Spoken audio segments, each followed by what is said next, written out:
Good afternoon, ladies and gentlemen, distinguished audience. I'd like to introduce myself briefly. My name is Ray Keane. I'm also the President of the Governing Council of the Institute of Brain Chemistry and Human Nutrition.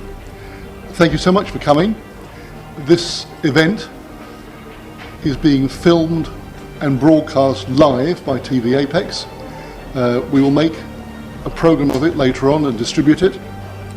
And I hope that the momentous conclusions we will reach today will permeate the highest offices in the land and the world and make the impact that it really deserves. I'd now like to hand over to our chairman for the first half of the afternoon, the Chancellor of the Gifted Academy, Distinguished Professor Frederick Troman-Rose. Distinguished Fellow. Ladies and gentlemen, fellow professors. God, so this is academe at play. This is a partnership event today between the Gifted Academy and between, I was going to say the Institute of Brain Chemistry, but that doesn't really describe the many facets of Michael Crawford, which will reveal themselves to you layer by layer this afternoon. The first speaker today is Dr. Manahel Thabet. Dr. Thabet is a remarkable lady. She lives in a country where ladies have to put a tremendous amount into achieving, and she has managed not merely to achieve, but to rise to star quality. It is my great pleasure to introduce to you Dr. Manahel Thabet. Ladies and gentlemen, professors, dignitaries, let me introduce myself to you. I am Dr. Manahel Thabet. I originally come from Yemen. I live in the United Arab Emirates. I'm an advocate for those who are gifted and talent, because throughout my life I've been identified as a gifted child, and I've suffered because of the special education systems that did not distinguish giftedness from those who are non-gifted. It doesn't mean by any means that they are better in any ways, but it means that they have some potential that has to be addressed. Let me share with you some of the research that I've done in gifted and talent field, especially the Utah study that described the importance of creativity. The creativity is not the airy-fairy things that we know about. The creativity, which is the creative thinking, critical thinking, problem solving, and all these sophisticated type of thinking process. Now, they've measured many people, and they've discovered that creativity in kindergarten students is between 90 to 95%, whereas in primary school it's from 70 to 75%. When it goes to secondary school, it's from 40 to 45%. So there is a serious decline in creativity throughout the educational progression. And it's global. It's not only in a certain area. It's a global crisis, and it's serious. There is a catastrophe going on in terms of the decline of the mental ability of people, especially those who are gifted in talent and have the potential to be different to their peers. They are suffering from an educational system that infuse things to their mental capacity, not allowing them to flourish. I am not gonna say a lot because there is a master of this field coming here after me and talking. He's my mentor, he's my teacher, he's Professor Crawford. I'm honored to be his student, and I'm really privileged that he gave me the opportunity to also conduct one of the research that he will discuss with you, and I hope you enjoy his presentation. Thank you very much.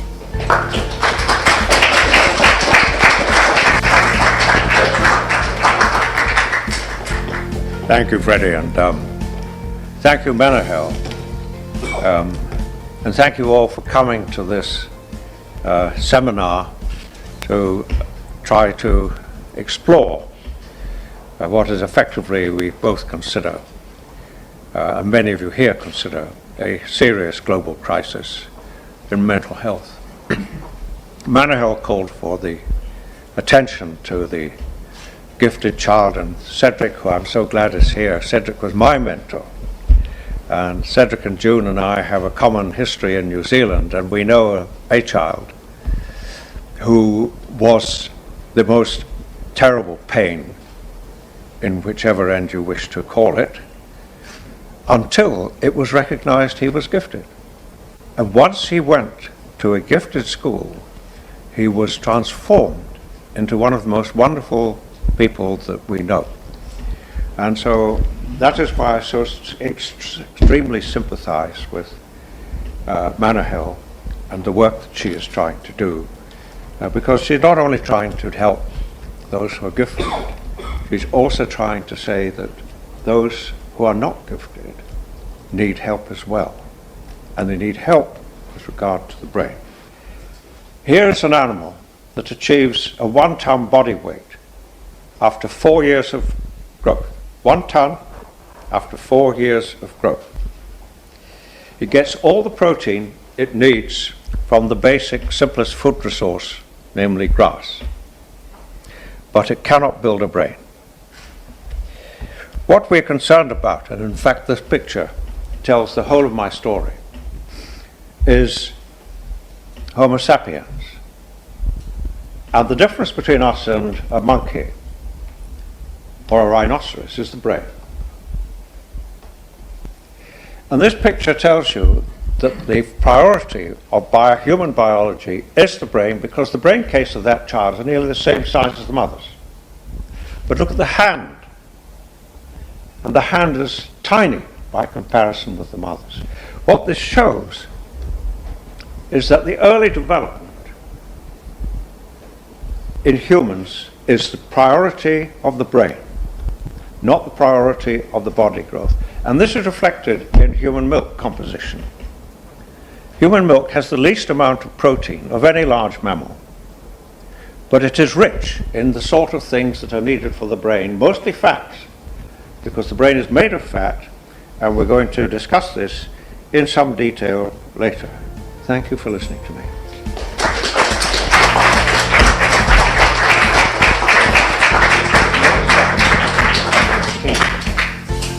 Now, I was supposed to say something about each member of this panel. Not necessarily. But no, they have the temerity to turn up today, so they can introduce themselves. Sir, will you start? Hi, I'm the Dr. Yiqun Wang. I work in the Institute of Brain Chemistry. My background is from the lipids, from the production. I'm the engineer for so Peter knew me. In China, I work in the National Oil Fats Institute, and I came to here work with Michael for the lipids, the chemistry, biochemistry. That's it. Thank you. Thank you. I'll stand up. I'm Robert Lister. My friends call me Bob, and you can too. So I'm a member of the trustees board of Michael's, who's the president of the Mother and Child Foundation, and I've known and worked with Michael on and off for about 100 years, or just seems like that sometimes. But I'm going to talk to you later about the relationship between obesity, diet, diabetes, and brain disorders. Thank you. Our next two speakers, And I'm Simon House. I've only been working with Michael for about a quarter of a century. And is the Institute of Brain Chemistry and the Mother and Child Foundation and the Carrison Society, but also pre- and perinatal societies. I'm Dominic O'Brien. I work with Gifted Academy. I teach people how to access, unleash the power of their memory. I'm the author of various books on memory. I've also won the World Memory Championships 8 times.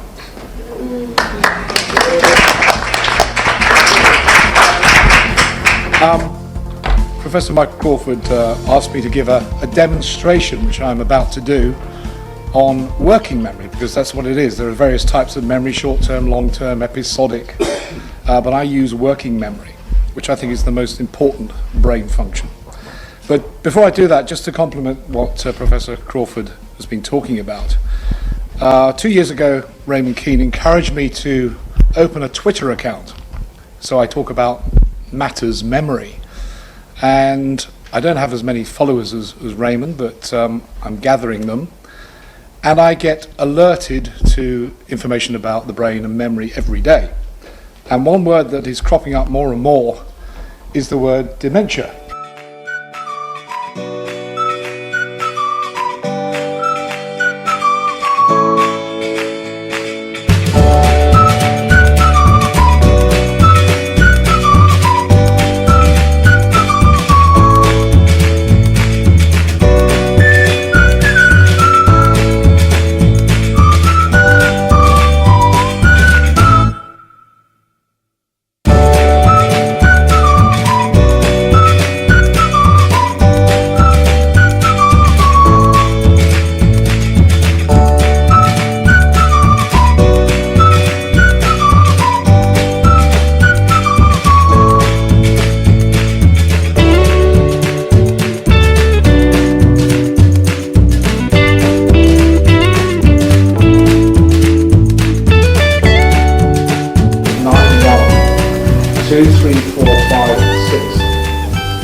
Are we okay so far? Absolutely right. If you like to put a circle around that 9, I'm going to go from the very end back to that 9.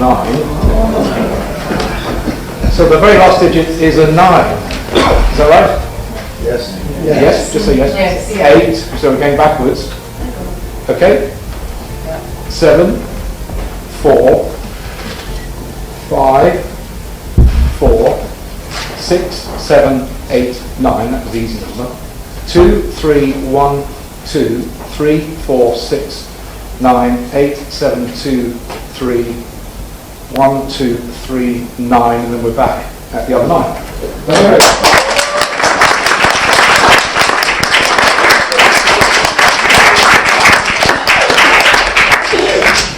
So you're going to tell us about the cost. The cost. Not only the cost, but the origin and the prevention. And I have already given this talk twice this morning on Hungerford Footbridge. And so I hope I get as good reception here as I did there. So it's the cost, the origin and prevention. And this is rather gloomy because I'm going to do it through the pathways to prison and the pathways to dementia. But let's look on the bright side and see the enormous amount of money that can be saved if we go about it right, and the number of lives that we can rescue if we get it right. Good afternoon, ladies and gentlemen. You heard from earlier speakers of the worldwide crisis from deficiencies in nutrition and how they'll affect the brain. Most of you here today will be aware of the growing incidence of obesity and diabetes and other adverse conditions.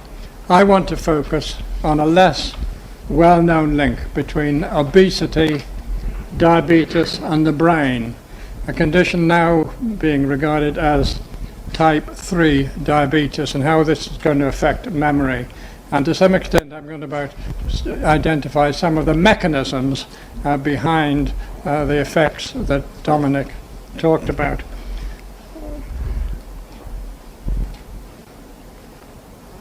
Where do I point this? There we are. This shows very briefly the relationship between diet, which of the present day, and what's sometimes called the Paleo Diet. Now, the Western diet, we've been eating this for about 200 years. The so-called Paleo Diet, probably for 200,000 years, during which time there's been time for evolutionary changes and epigenetic changes. And you can see the differences here, high levels of consumption of sugars, fruit juices, and sugar products. Paleo diet, probably low. Fats about the same. Saturated grain-fed meat, high today, low there. Omega-3, probably high in present time. Oily fish, less. And every city, the McDonald's, Kentucky, everywhere. So the Chinese chosen obesity. For example, the Beijing city, more than 40% adults, the overweight and obesity, and the children more than 50% like this. So that's the repeat again the mistake. And so I give some of the idea. Think that yes, because the recent decade, several decades, chronic disease dramatically increased. For example, I just got the information from Chinese CDC. The cardiovascular disease this year around 290 million. Mental disease about the 173 million. The people. What's kind of you can't imagine how many people affected by this. We try to find the reason, but the reason seems this is just from the FAO and the WHO, the food database. I'd like to ask, how do you see the difference or the combination of DHA and neurotransmitters such as acetylcholine on the communication within the brain? I think the answer to that is that the way that the acetylcholine works is that the interface of the two synapses and the integrity of that system is dependent on the membrane. And the membrane, the integrity itself, is dominated by DHA. So if you have a strong membrane, you can get good control of the neurotransmission. If you have a weak membrane, you get a lot of noise and nonsense. What is the practical process you're going to use to lift this out of the supermedia for all these strains and focus on, just like heart and certainly cancer, getting this out there? Because this guy certainly didn't understand what you were saying about the brainwave. You had asked that question.